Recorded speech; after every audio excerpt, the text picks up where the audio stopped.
Hello, YouTube world. Welcome to Netta 27 Sports TV. My name is Amin.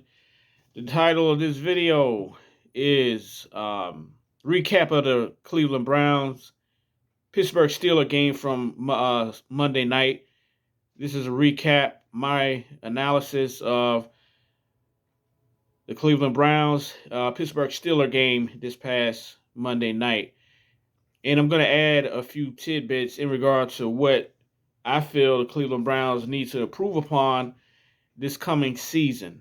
Some pieces that need to be added and some pieces that need to be subtracted. But anyway, first, getting to the game itself, I'm sure it was a letdown for the players, Cleveland Brown players, learning that they got eliminated from the playoffs before they even played Monday night. So I know that was somewhat disappointing. I don't think anybody laid down, but I'm sure the enthusiasm wasn't the same playing Monday night against the Steelers, knowing that you really had nothing to play for except pride. And that's all they had to play for Monday night. They had already been eliminated from the playoffs over the weekend because of other teams winning. And so they really had nothing to play for. Pittsburgh, for the most part, dominated the majority of the game.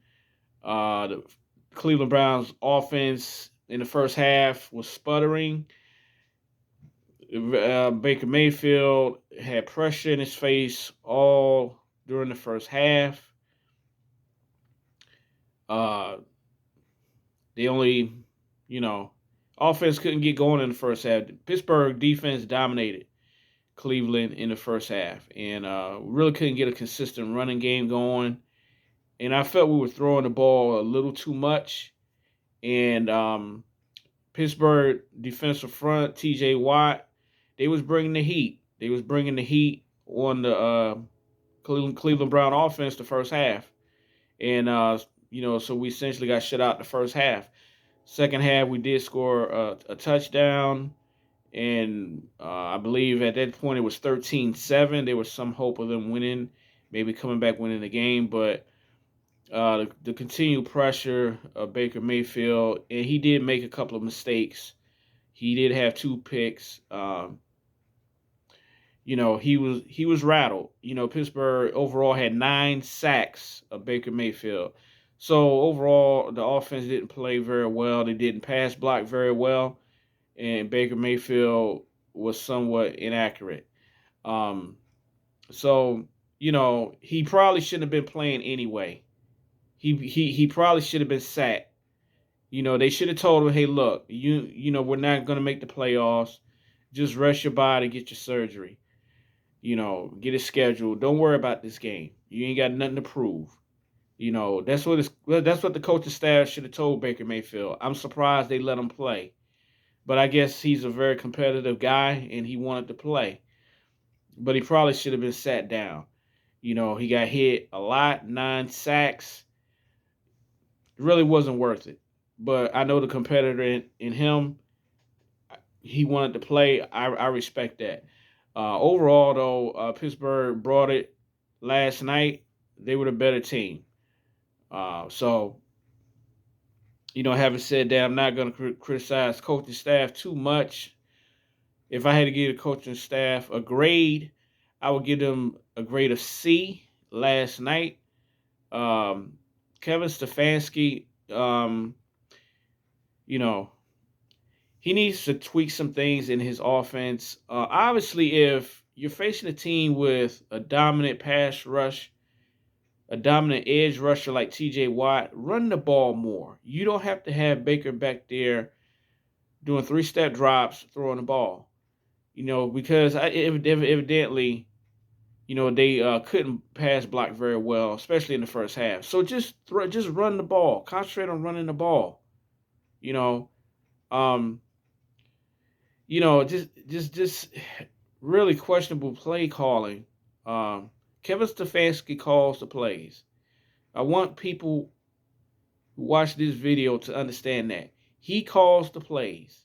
All right. Um, so I'm saying I gotta put it on Kevin Stefanski last night. questionable play calling in the first half. You know, and but besides that, there was a telling statistic when I was watching the game last night. They brought up a statistic, um, and they briefly spoke on it.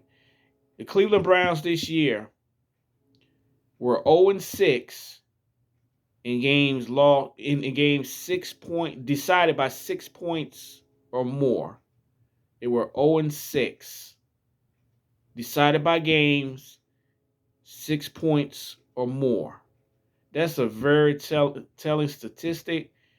That does speak on the play of the players, but it also speaks equally blame on the coaching staff and how the offense is somewhat predictable. The passing game is somewhat predictable as well. And that has to change going into next season. So what I'm going to talk about now, I know we got one more game against Cincinnati Bengals. Now, according to reports, Baker Mayfield will not be playing this game. He will be sitting. He won't be playing this final game against the Bengals. Wow, what a revelation. So, he shouldn't have played this game. But be that as it may, he's not playing this game. So this game coming up, this last game of the season, and I'm going to be rooting for Cleveland to win the game because I'm a Cleveland Brown fan.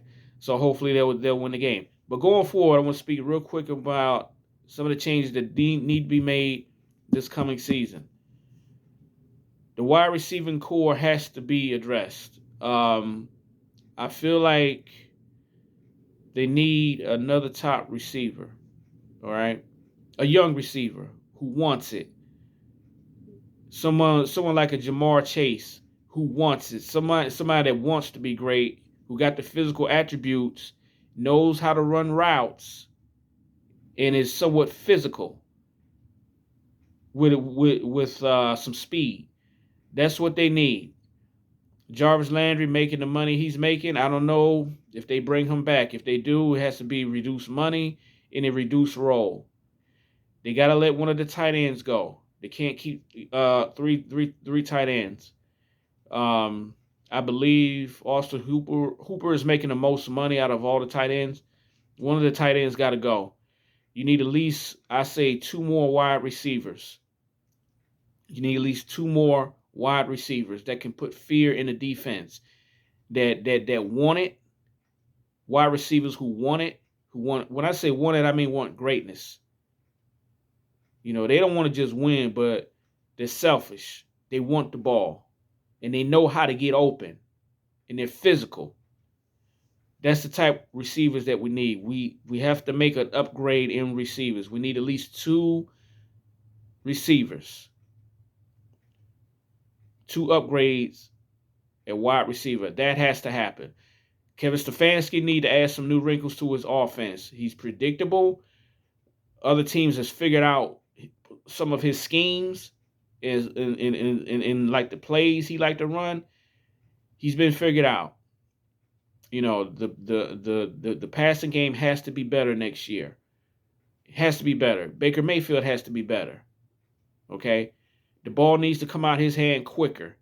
I understand you got 3-step drops, 5-step drop, throw the ball. Well, the ball has to come out quicker. 1-2 out. You know, not every play, but certain plays when you're playing aggressive defenses, the ball has to come out quicker. No more 5-step dropbacks and stuff like that. That has to stop. So the offense need to be tweaked. Need more versatility in your plays and your formations in the passing game. And you need an upgrade wide receiver. You don't need to keep 3 tight ends unless you let one of the tight ends go and you bring in a blocking tight end, primarily a blocking tight end when you want to run the one back 3 tight end sets. So that's what needs to happen. Wide receiver upgrades, need 2 more wide receivers that are equal or better than what they have now. Might have to let somebody go, or somebody's role may have to be reduced, such as, I hate to say it, Jarvis Landry. Might be time to reduce his role. That's what we need. Offensive scheme has to be reworked and tweaked. Baker Mayfield has to be healthy. Has to be healthy. All right? So, if those things happen, I think we will be in the playoffs next season. I say I'm going to make a prediction right now for the Cleveland Browns next season. I believe the Cleveland Browns will be, I say, no less than 10-7, and it's a tough division. The AFC North is a tough division. You got Baltimore, Cleveland, you got Baltimore, Pittsburgh. Obviously, Cincinnati Bengals have stepped their game up. So this is a tough division. So I say 10-7 should win the division. I think Cleveland will go 10-7 at the least, and they should win the division this coming year. And so look forward to the new year coming up. But once again, thank you for listening to the video. Nets 27 Sports TV. My name is Amin. Happy New Year, 2022.